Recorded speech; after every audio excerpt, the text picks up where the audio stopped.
Hello everyone, welcome you all the strugglers on your own channel the unlimited struggler. आप सभी strugglers का आपके अपने अनलिमिटेड स्ट्रगलर में एक बार फिर बहुत बहुत स्वागत है। पीपल डेवलपमेंट एंड एनवायरनमेंट की सीरीज़ में आज हम डिस्कस करेंगे एनवायरनमेंट प्रोटेक्शन एक्ट 1986 को।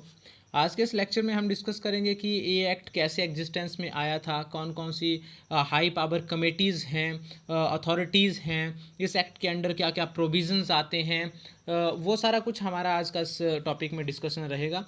वीडियो स्टार्ट करने से पहले आप लोगों से रिक्वेस्ट रहेगा कि हमारे चैनल द अनलिमिटेड स्ट्रगलर को सब्सक्राइब कर लें और बेल आइकन को हिट कर लें ताकि आपको हर आने वाले लेटेस्ट वीडियो की इंस्टेंट नोटिफिकेशन मिलती रहे।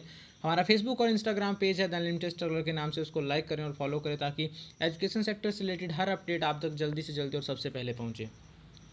हैंड रिटन नोट्स पेपर 1 और पेपर 2 मैनेजमेंट के सॉफ्ट फॉर्म में और हार्ड फॉर्म में दोनों तरह से अवेलेबल है, बिल्कुल मिनिमम प्राइसेस पे। अगर आप दिए गए नंबर्स पे कॉल करते हैं, व्हाट्सएप करते हैं तो आपको नोट्स उपलब्ध करवाए जाएंगे। 1972 में national committee on environment planning and coordination setup की गई थी। ये सबसे अपेक्स और सबसे बड़ी एडवाइजरी कमेटी थी, बोर्ड था, जो कि एनवायरनमेंट प्रोटेक्शन से रिलेटेड अफेयर्स को देखता था। इसके बाद 1974 में सेंट्रल पॉल्यूशन कंट्रोल बोर्ड जो है वो एस्टेब्लिश किया गया, सेटअप किया गया, और इसने जो है वो वाटर एक्ट जो है वो इम्प्लीमेंट किया इसने सबसे पहले। इसके बाद 1981 में एयर एक्ट इसने एस्टेब्लिश किया, और इस तरह से इस सेंट्रल पोल्यूशन कंट्रोल बोर्ड को जो है एक स्टैट्यूटरी बॉडी बना दिया गया और इसको अटैच कर दिया गया ministry of environment and forest के साथ। तो इस तरह से ये दो कमेटीज और बोर्ड थे जो शुरू में काफ़ी ज़्यादा काम करते थे, एनवायरनमेंट से रिलेटेड इश्यूज़ को देखते थे। फिर 1980s में एक सेपरेट डिपार्टमेंट ऑफ एनवायरनमेंट बनाया गया, जिसका काम था एनवायरनमेंट से रिलेटेड कोई भी प्लान है, प्लान ऑफ एक्शन है, उसको तैयार करना, प्रमोट करना और कोऑर्डिनेट करना डिफरेंट प्रोग्राम्स को जो भी एनवायरनमेंट से रिलेटेड हैं और जो कि सेटअप किए जाने चाहिए, एस्टेब्लिश किए जाने चाहिए और अप्लाई किए जाने चाहिए, एग्जीक्यूट किए जाने चाहिए कंट्री वाइड।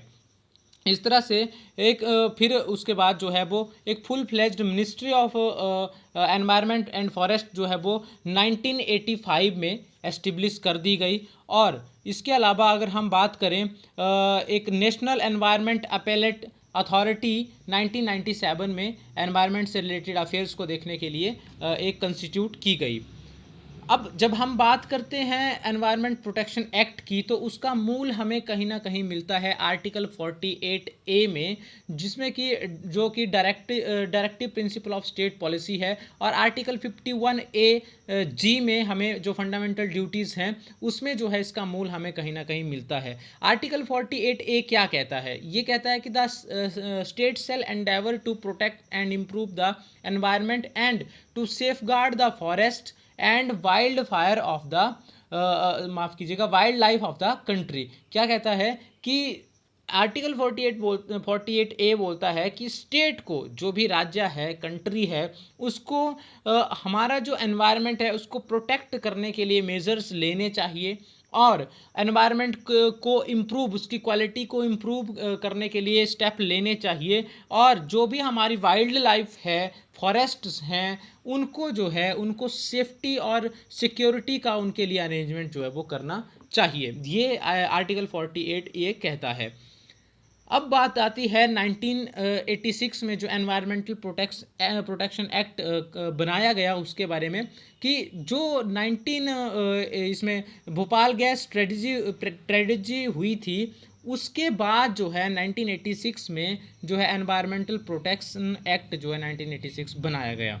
अब ये जो एक्ट था 1986 में बनाया गया, ये बहुत बड़ा एक्ट था और पूरे एनवायरनमेंट के ऊपर जो है इसका जो था वो मतलब जितने भी अफेयर होंगे एनवायरनमेंट से रिलेटेड उसको हैंडल करना और उन सारे चीज़ों को मद्देनज़र रखते हुए इस एक्ट को बनाया गया। अब इसका काम क्या था, इस एक्ट का क्यों ये बनाया गया? ये एक्ट बनाया गया, इसमें प्रोविजंस बनाए गए, पूरा फ्रेमवर्क तैयार किया गया सेंट्रल गवर्नमेंट, स्टेट गवर्नमेंट, सारी चीज़ों को मद्देनज़र रखते हुए कि जितने भी एनवायरनमेंट से रिलेटेड अफेयर्स हैं उनको अच्छे से ध्यान में रखा जाए, सेफ्टी मेजर्स उसमें डिसाइड किए जाएं, फाइन्स और जो पेनल्टीज़ हैं वो डिसाइड की जाएं अगर कोई वायलेट करता है एनवायरनमेंट से रिलेटेड रूल्स को। और इसके अलावा जो है अथॉरिटीज़ का क्या काम रहेगा, कैसे कोऑर्डिनेट करेगी, कैसे प्लान ऑफ एक्शन तैयार होगा, इन सारी चीज़ों को मेंटेन करने के लिए, सेटअप करने के लिए और एग्जीक्यूट करने के लिए जो है वो एनवायरमेंटल प्रोटेक्शन 1986 जो है एग्जिस्टेंस में आया था।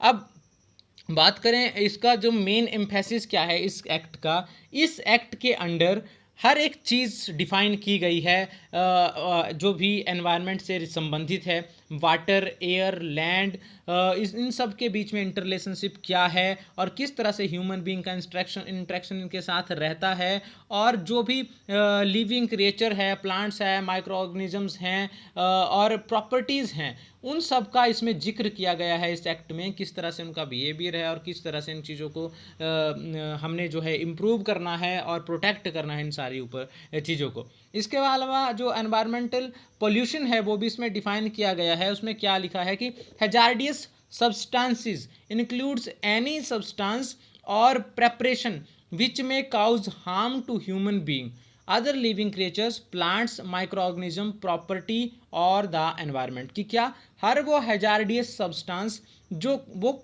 हैजार्डियस सब्सटेंस अब कुछ भी हो सकता है जो कि ह्यूमन बीइंग को और लिविंग क्रिएचर को और प्लांट्स को, माइक्रो ऑर्गेनिजम्स को, प्रॉपर्टीज़ को और एनवायरनमेंट को नुकसान पहुंचाता है, हर वो चीज़ जो है वो एनवायरमेंटल पोल्यूशन के अंडर आएगी।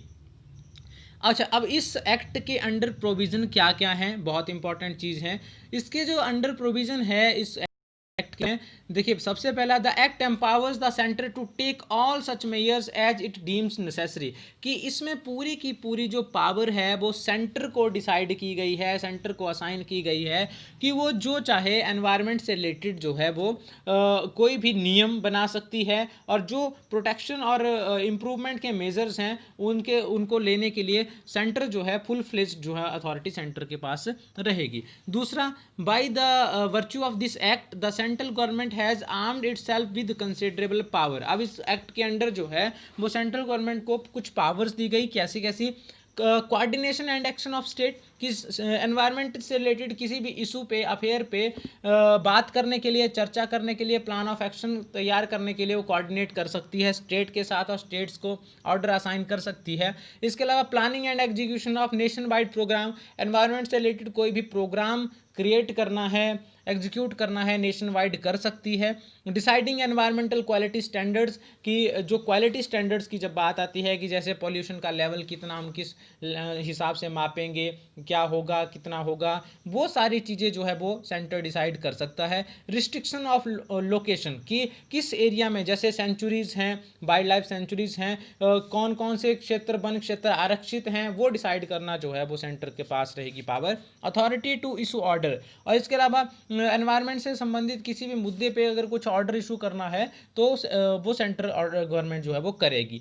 अब इसमें और क्या बोला, the act prohibits discharge of environmental pollutants in excess of prescribed regulatory standards. कि इस एक्ट में बोला गया है कि जो रेगुलेटरी स्टैंडर्ड्स डिसाइड किए गए हैं उसके ज़्यादा आप पॉल्यूटेंट जो हैं वो नहीं निकाल सकते या डिस्चार्ज कर सकते। जैसे मान लीजिए कोई इंडस्ट्री है, वहाँ पे एक स्टैंडर्ड लिमिट सेट होगी कि आज आप इतना प्रोडक्शन करोगे और इससे जो पोल्यूशन होगा वो इतना ही होना चाहिए, उससे ज़्यादा नहीं जाना चाहिए, इस लिमिट से क्रॉस नहीं होना चाहिए। तो वो स्टैंडर्ड जो है सेंट्रल गवर्नमेंट सेट कर सकती है। इसके अलावा specific provisions specific prohibitions against handling hazardous substance except those in compliance with regulatory procedure and standard. कि वो हैजार्डियस सब्सटेंस जो काफ़ी ज़्यादा पॉल्यूटेंट हैं, काफ़ी ज़्यादा नुकसान पहुंचाते हैं एनवायरनमेंट को, उनको जो है हैंडल करने का एक प्रोसीजर है, स्टैंडर्ड प्रोसीजर है, उसको वायलेट ना करे कोई, और उन प्रोसीजर्स को ही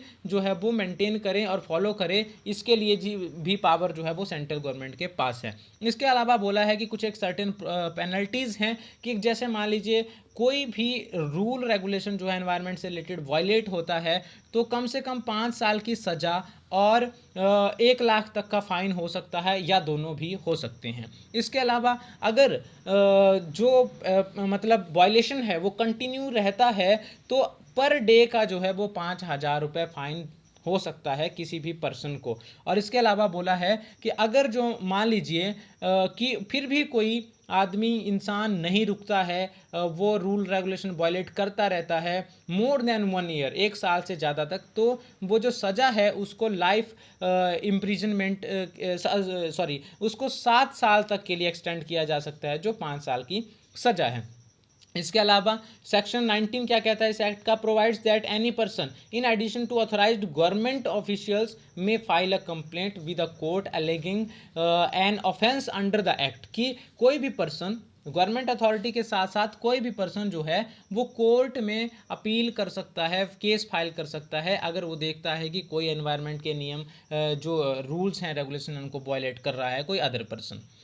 अब कुछ एक अथॉरिटीज़ जो इस एक्ट के अंडर बनाई गई, मेनली 6 अथॉरिटीज़ हैं, 6 कमेटीज़ हैं। सबसे पहली recombinant DNA advisory committee. It is advisory in nature, ये सिर्फ एडवाइजरी कमेटी है। It recommends safety regulation for India in recombinant research use and applications. ये सेफ्टी रेगुलेशंस के लिए एडवाइजरी देती है रिसर्च ऑर्गेनाइजेशंस को एनवायरनमेंट से संबंधित। इसके अलावा review committee on genetic manipulation, ये बायोटेक्नोलॉजी से रिलेटेड हैं। इसके अलावा जेनेटिक इंजीनियरिंग अप्रेजल कमेटी है, स्टेट बायोटेक्नोलॉजी कोऑर्डिनेशन कमेटी है, डिस्ट्रिक्ट लेवल कमेटीज़ हैं जो कि पूरे एनवायरनमेंट से संबंधित काम देखती हैं डिस्ट्रिक्ट लेवल पे। इसके अलावा इंस्टीट्यूशनल बायोसेफ्टी कमेटी है। ये 6 कमेटी जो हैं इस एक्ट के अंडर जो है वो तैयार की गई हैं। तो ये था जी आज का टॉपिक। आई होप आपको वीडियो पसंद आया होगा। और संडे स्पेशल में एनवायरनमेंट के रूल एंड रेगुलेशन के ऊपर स्पेशल एपिसोड है, उसमें आपको डिटेल में जो नया रेगुलेशन आ रहा है, ड्राफ्ट रेगुलेशन, उसके ऊपर चर्चा करेंगे संडे स्पेशल एपिसोड 4 में। तो तब तक के लिए thank you, thanks a lot.